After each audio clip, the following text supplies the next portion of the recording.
बोलती पुस्तके. ज्यांना वाचनाचा नाद, त्यांना बोलती पुस्तके घाली साद. आमचं चॅनल सबस्क्राईब करा आणि सबस्क्राईब करायला इतरांनाही सांगा. नमस्कार श्रोते मित्र हो.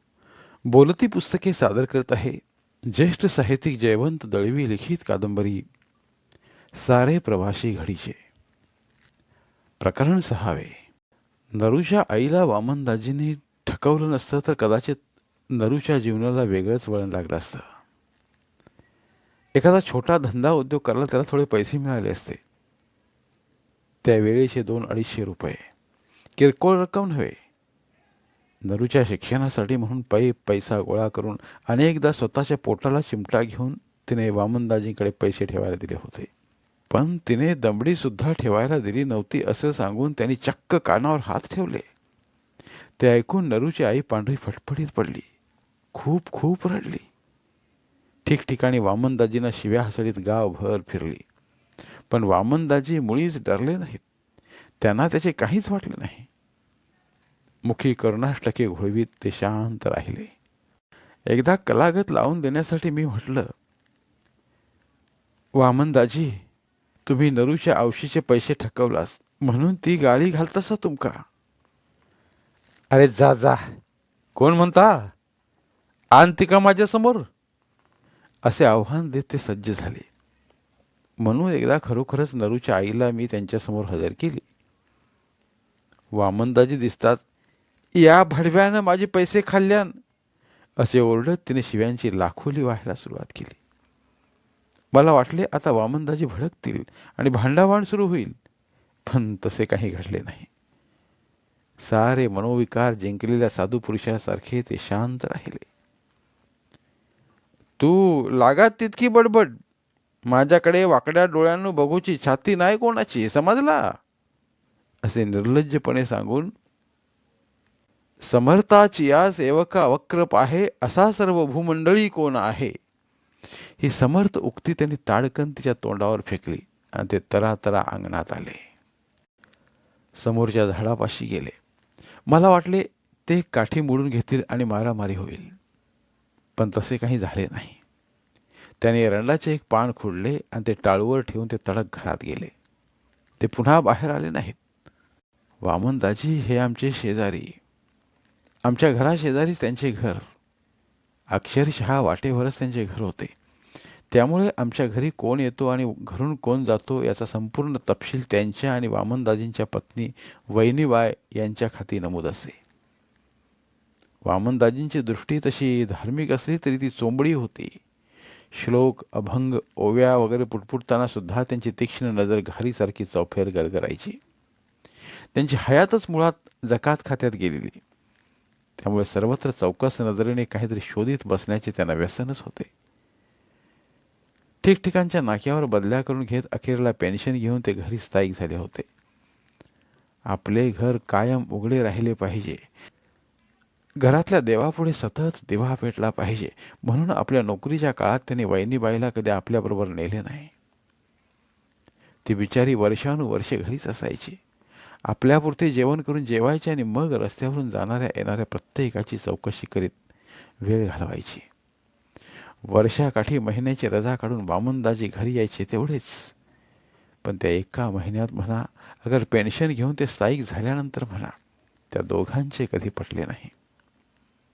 पोटी पोरबाळ नव्हते म्हणून असेल किंवा दोघांचाही स्वभावच विक्षिप्त होता म्हणून असेल, दोघांचे फारसे कधी पटले नाही. घरात मोठमोठ्याने तोंडातोंडी ऐकू आली आणि तांब्याची आदळापट कानी पडली म्हणजे येणारे जाणारे आम्हाला विचारित, वामनदाजी रजे राहिलेत. अगदी बारीक सारीक गोष्टीवरून त्यांची भांडणे सुरू होत. आंघोळीचे पाणी गरम झाले म्हणून ते अख्खे घंगाळ उपडे करून त्यावर तांबे आपटीत राहत, तर कधी ते प्रमाणापेक्षा थंड आहे या सबबीखाली घंगाळ फेकून देत आणि सगळीकडे ओलं करून टाकेत. वैनीबाई सुद्धा तेवढीच वसतात. एखाद्या वेळी संतापून ते मुद्दाम उकळते पाणी घंगाळा ठेवायची. हेतू हा की पाणी किती गरम आहे ते पाहण्यासाठी वामनदाजींनी पाण्यात हात घातला की त्यांचा हात भाजावा. घाईघाईने वामनदाजी आंघोळीला येत. घाई ही त्यांची नेहमीचीच. पाण्यात पटकन हात घालीत आणि मग एकदम पिचक्या तार स्वरात केकटत, देवा देवा रे, आग लागली तुझ्या तोंडात. माझ्या की देवाच्या? वहिनीबाई त्यांना आणखी चिडवायची. संतापाच्या भरात काय बोलावे काय करावे हे वामनदाजींना कळत नसे. रिकामा तांब्या घेऊन ते जागच्या जागीच मुंडी तुटल्या कोंबड्यासारखे गरगर वाटोळे फिरू लागले. मग अचानक त्यांची सुडबुद्धी जागृत होई. त्या उकळत्या पाण्याचा तांब्या भरून ते धावत येत आणि ते ऊन कडकडीत पाणी वहिनीबाईच्या अंगावर ओतीत. मग तेही मोठमोठ्याने शंख करे. असले हे प्रकार वारंवार चालायचे. ते पाहण्यात मला एक प्रकारची गंमत वाटायची. एखाद्या वेळी मुद्दा मी त्यांच्या घरासमोर उभा राही. मनात येई त्यांची खूप लढत जुंपावी, तोंडातोंडी व्हावी. त्याने तिच्या झिंजा धराव्यात, तिने त्यांचा पंचा खेचावा. आगीत तेल पडावे म्हणून मी तोंडावर हात देऊन खी आवाज करीत मुद्दाम हसतही असे. पण माझ्या हसण्याने त्यांचे लक्ष माझ्याकडे गेले की दोघांचे भांडण अगदी हुकमी थांबायचे आणि मग दोघेही एक होऊन मलाच डाफरू लागायचे. मेल्या हस्तक कशा, इकडे काय दशावतारातली सोंग नाचतस? आपला काम कर, अभ्यास कर. असा विलक्षण विक्षिप्तपणा होता आमच्या शेजारी. वामनदाजींचा स्वभाव तर अधिकच विक्षिप्त. पहाटे फार लवकर ते जागे होत. त्यांना झोपच येत नसे. पहाटे उठून ते मुखमार्जन करीत. मुखमार्जन हा त्यांचाच आवडता शब्द. कधी सकाळी मी दृष्टीस पडलो तर त्यांचा एकच प्रश्न हमखास असायचा, काय रे आपू, मुखमार्जन केलंय? आपण मुखमार्जन करून ते ओट्याच्या पायरीवर मर्तिका शेजारी बसल्यासारखे बसून राहत. पूर्वेला सूर्याची प्रभा फाकली म्हणजे ते खुश होत. तुळशीच्या समोर येत पूर्वेकडे तोंड करून हात जोडून उभे राहत आणि मग जयाच्या रथा एकची चक्र पाही, नसे भूमी आकाश आधार काही. असे सारथी पांगुळा ज्या रथासी, नमस्कार त्या सूर्यनारायणाशी. असे मोठ्याने पिचक्या आवाजात म्हणत तुळशीचे एक फान खुंडून तोंडात टाकीत. तेवढ्यात पितळेच्या वाडग्यात चहा तयार असे. पंचाच्या सोग्यावर वाडगा ठेवून आपल्या ओठांना चकपक चटके देत ते चहा पिऊ लागत. भुर्र करून त्यांनी घेतलेला भुरका आणि पाठोपाठ टाक टाक करीत मारल्या मिटक्या हे सारे आम्हाला आमच्या घरी ऐकू येई. त्यानंतर बहुधा रोजच आपल्या गायीवरून त्या दोघात चर्चा चाले. तांबडाबाई या नावाची त्यांची तांबूस रंगाची एक गाय होती. ती गाय आपल्या घरी ठेवली तर फळत नाही म्हणून ते तिला आमच्या गोठ्यात बांधित असत. तिचे दूध काढण्याचे काम वहिनीबाई स्वतः करीत असत. तांबडाबाई बिचारी वाटीभर दूध द्यायची. दूध काढून झाले की दुधाला आमची कोणाची तरी दृष्ट लागेल म्हणून दुधाची वाटी पदरात लपवून वहिनीबाई लगबग तिथून पळ काढायची आणि तांबडाबाई दूध देणार नाही असं म्हणत धुसफुसत राहायची. ती तरी दूध खायचा म्हणून देतली. तिच्या पुढ्यात घातलेली वैरण ती आबाची वशाड गाय खाता. आमची तांबडाबाई बिचारी उपाशीच. वामनदाजी कुरकुरत असायचे. तर काय, आबाचो नारो चरवीभर दूध काढता काय फुकडचा? वहिनीबाई आमच्या चरवीला दृष्ट लावायचा प्रयत्न करायची. नाऱ्या फक्त चरवी घेऊन दूध काढायचा एवढेच. खरे म्हणजे 2 शेराच्या त्या चरवीत अवघी वाटी 1.5 वाटीच दूध असायचं. कधी रात्री अपरात्री आमच्या गोठ्यातून गायींचे हंबरणे ऐकू आले तरी पुरे. काय गो तांबडाबाई, वैरण संपली? बिछाण्यावर पडल्या पडल्या वामनदाजींना पुळका यायचा आणि ते उठायचा प्रयत्न करायचे. अपुरे तुमचा, तांबडाबाई नाही ती, आबाची गाय ती, ओरडू दे, झोपा तुम्ही, असे डाफरत वहिनीबाई त्यांना गप्प करायची. सकाळी इतर माणसे तोंड धुण्यात किंवा चहा पिण्यात दंग असताना वामनदाजींची स्वारी हातात परडी घेऊन फुलांसाठी बाहेर पडायची. आपल्या परसातली फुले तोडून झाली की ते आमच्याही परसात बिनदिक्कत प्रवेश करायचे आणि फुले तोडून घ्यायचे. वामनदाजी, थोडी फुलं आमच्या देवाक ठेवा आता, असं त्यांना मधून मधून सांगण्याची पाळी माझ्यावर येई. पण त्यांना तो अपमान वाटे. ते म्हणत, अरे जा जा, मेलो माका सांगता. अरे माझे वडील कोण? विठ्ठल बापू, ऐकलंच नाव? या गावचे कुलकर्णी होते. ते सगळे सरकारी दस्त जमा करीत. मग माका फुला जमा करू कोणाची बंदी? मग आमच्या देवाक फुला नकोत? एखाद्या वेळी मलाही राग यायचा. मग त्यांचा आवाज आपोआप खाली यायचा. म्हणायचे, आपू, अरे इथून तिथून देव सगळी एकच.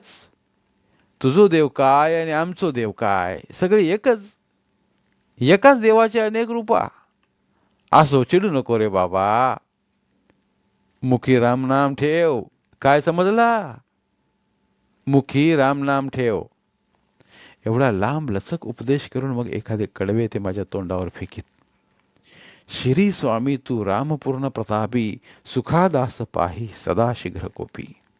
आणि पुन्हा वर माझी परीक्षा घेत. कुणी म्हटला या? माहीत असा? नाही. समर्थ रामदासांनी वयाच्या 12व्या वर्षी लग्नाक उभं रावलो आणि भट्टाच्या तोंडचा सावधान ऐकून पळ काढल्या ना.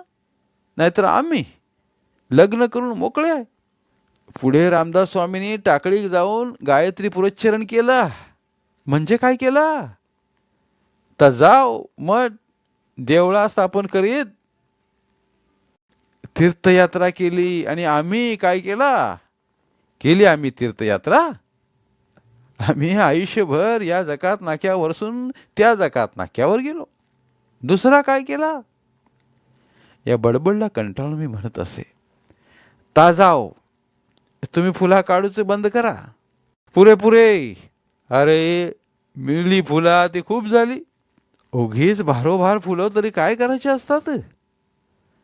अशी तडजोड करून किती भार घालू रघुनाथ काला, मज कारणे शीन होईल त्याला. असे म्हणत तरतर चालीने निघून जात. बागायतकर मास्तरांना त्याने उगीच छळले होते. बिचारे मास्तर वामनदाजींना घाबरून होते. वामनदाजींना पत्र आले म्हणजे ते अधिकच घाबरून जायचे.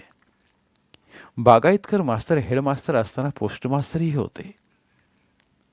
वामनदाजींचे नाव वामनदाजी विठ्ठल बापू कुलकर्णी. कधी एखादे पत्र इंग्रजी पत्त्यानिशी यायचे आणि त्यावर व्ही कुलकर्णी असे नाव असायचे. बाकी पत्ता बरोबर असायचा.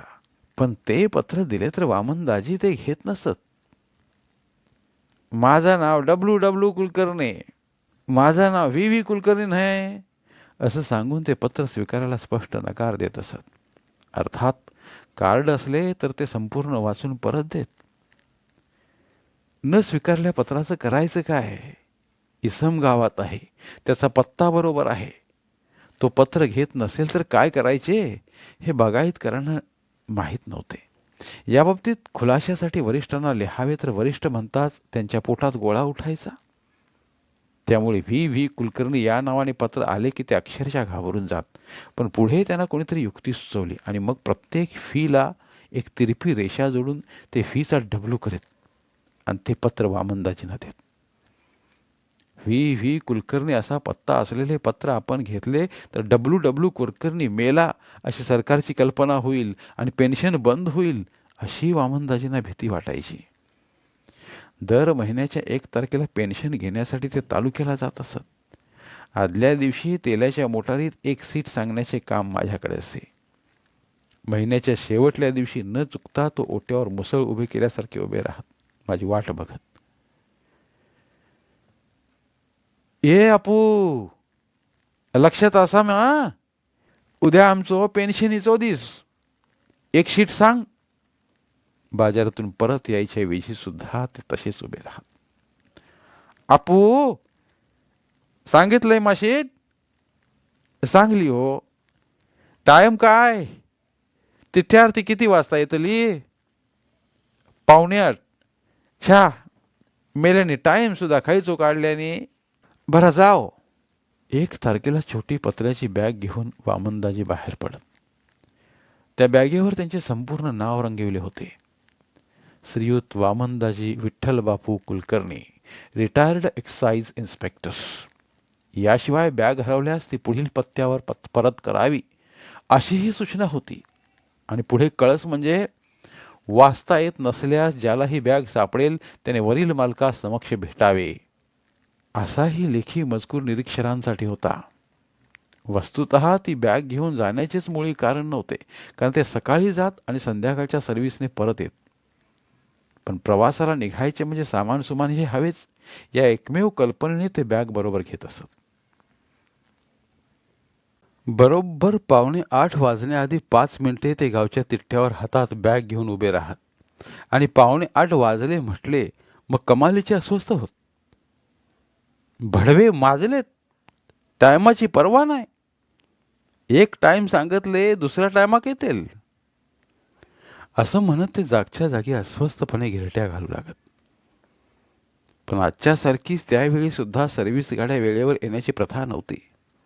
सर्व्हिस मोटरची वाट पाहत राहण्याइतका धीर वामनदाजींच्या स्वभावातच नव्हता.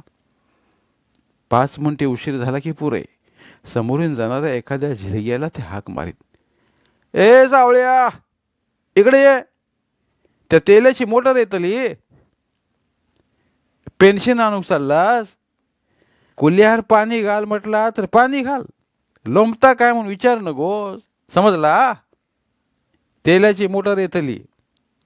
तू ही बॅग घेऊन इकडे उभा राहू. मोटर आयली म्हणजे हात दाखवून उभी कर आणि ही बॅग वर चढय. माका वाट बघू आता येळ नाही, मी जातय पुढे. असे म्हणत मोटारीची वाट न बघता ते तरतरा पुढे चालू लागत. 4-5 फरलांग चालून जात आणि मग पाठीमागून आलेल्या मोटारीत बसून ते तालुक्याला जात. वामनदाजींना पेन्शन किती मिळायची याचा कुणालाच कधी पत्ता लागला नव्हता. कुणाला म्हणजे घरातल्या वहिनीबाईला सुद्धा. तिलाही पेन्शनीचा आकडा त्यांनी कधी सांगितला नव्हता. पेन्शन घेऊन आले की ते खोलीत जात. दार बंद करून एकामागून एक कपडे उतरून खुंटीवर ठेवीत. अशी 3-4 वस्त्रे उतरल्यावर पोटाच्या खपाटला चिकटल्या बंडीच्या खिशातून ते नोटांची बंडलं काढत आणि पुन्हा नोटा मोजू लागत. ही मोजणी 4-5दा तरी व्हायची, कारण एकदा एक नोट कमी तर दुसऱ्यांदा एक नोट जास्त असा प्रकार व्हायचा. मोजता मोजता नोट 5ची आहे की 10ची आहे हे पाहण्यासाठीही ते खिडकीकडे येत.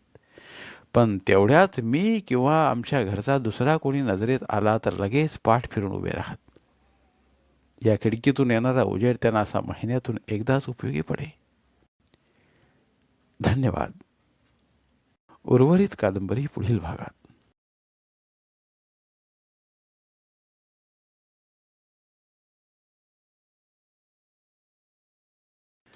धन्यवाद. प्रिय श्रोते मित्र हो, आपल्यासाठी एक आवाहन. आमच्या चॅनलच्या प्लेलिस्ट विभागात तुमच्यासाठी शेकडो कादंबऱ्यांचे ऑडिओ बुक्स उपलब्ध आहेत. तिथे प्रत्येक कादंबरीचे सर्व भाग एकत्रित मिळतील. त्यामुळे सध्या सुरू असलेल्या क्रमशः कादंबरीच्या पुढील भागासाठी वाट पाहण्याची गरज नाही. तुमच्या वेळेनुसार तुम्ही संपूर्ण कादंबरी सलगपणे ऐकू शकतात आणि साहित्याचा आस्वाद घेऊ शकता. कृपया आमच्या चॅनलच्या होमपेजवर जाऊन प्लेलिस्ट चेक करा आणि तुमची आवडती कादंबरी निवडा. धन्यवाद.